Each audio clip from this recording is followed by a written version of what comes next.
service members from across the country are shooting for bragging rights in Georgia this week, competing at the U.S. Army Small Arms Championship.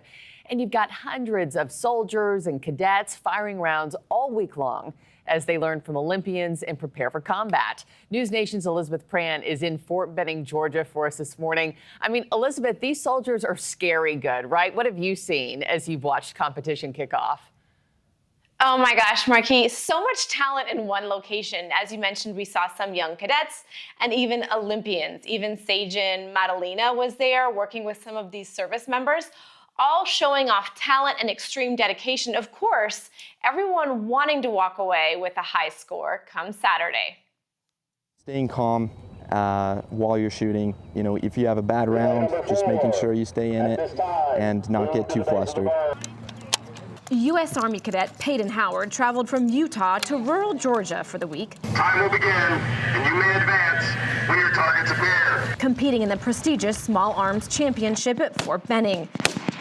It's a volunteer competition open to active duty, National Guard, Reserve, as well as ROTC and cadets. Next stage of fire will be 10 rounds, prone, from the 300-yard line in a time of 90 seconds. There are 11 different live fire events over the week, under strict time limits, simulating pressured events and combat scenarios. Obviously, everybody loves to have a good competition, but at the same time, this is for training at the end of the day. You know, this is all about these guys being ready for combat. You have to run forward, you have to treat it as if you're actually in a fight, and you have to engage targets on the move, and you have a time limit. So with that, it's really focused on, hey, making sure these guys are doing the things they need to do to be ready while also having a fun competition. And you just witnessed a competition of these men and women shooting from about 25 yards away with a 9mm.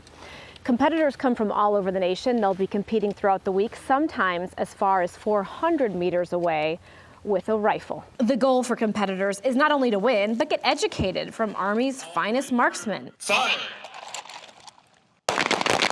Including Olympians and elite athletes, and to spread enthusiasm. Army recruitment saw encouraging numbers at the end of last year, December being the best month in 15 years, a far cry from 2022 when the branch missed its enrollment goal by 15,000. Lieutenant Colonel Christopher Thielenhaus says this is a huge opportunity for his unit. I'm absolutely optimistic. I've seen firsthand how these kind of events get people excited for the Army. We love being able to tell the story of this kind of event and what we really do to the American people. Fire! Competitors want high scores for the awards ceremony and hopes to achieve distinguished rifle and pistol badges.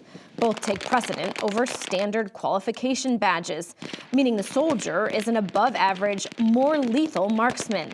Others also want to use the skill and experience to continue on the international stage, such as the Olympics. You know, this is a skill that we need to take back and teach the other cadets and the other leaders there, just to make sure we get everybody better.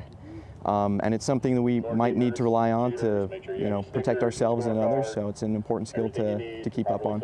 Also a little bit of bragging rights.